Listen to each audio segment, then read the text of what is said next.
Speaker recognizes Representative Abed. Thank you, Mr. Speaker. I stand before you today in opposition to the package of bills before us related to foresters. The bills would take foresters out of the occupational code, which regulates and provides for the registration of foresters. It would rescind administrative rules and delete provisions of the code related to foresters. And the educational experience and standards of practice requirements would also be eliminated.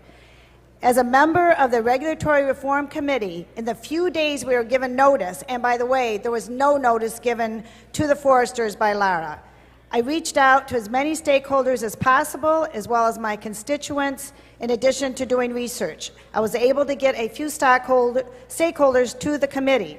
The discussion that ensued and the concerns expressed by both sides of the aisle led to the bill being voted down.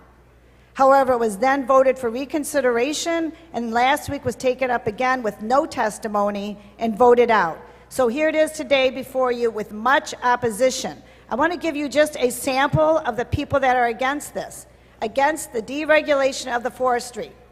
Michigan State University, Michigan Technological University, Timber Advisory Committee, Michigan Forest Products Council, Michigan Association of Consulting Foresters, Michigan Forest Association, the Michigan Timbermen's Association, and these are just a few.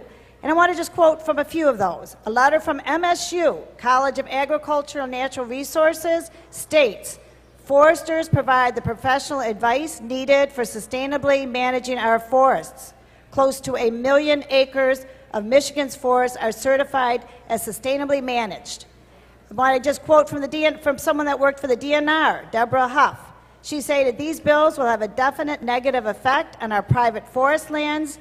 Here are citizens who own these lands and ultimately harm forest industry in Michigan. And the last one is from Mark Jenke, registered forester, that says that these bills will have a definite negative effect on our private forest lands and forest industry in Michigan.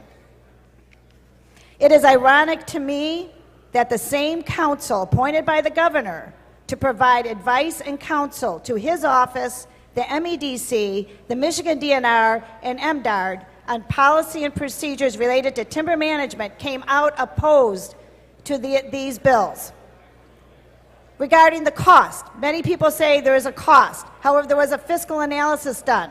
October 2013, the department indicated that the fees paid by the foresters were sufficient to cover the cost of doing the work and indeed actually exceeded the cost by $3,700. So, if all stakeholders are against the bills, Governor Snyder's own Timber Council is against the bills, and he appointed them, and the consumers are against the bills, what is the rationale for deregulating foresters? I see none. I urge my colleagues to vote no. Thank you, Mr. Speaker. Thank you, Representative.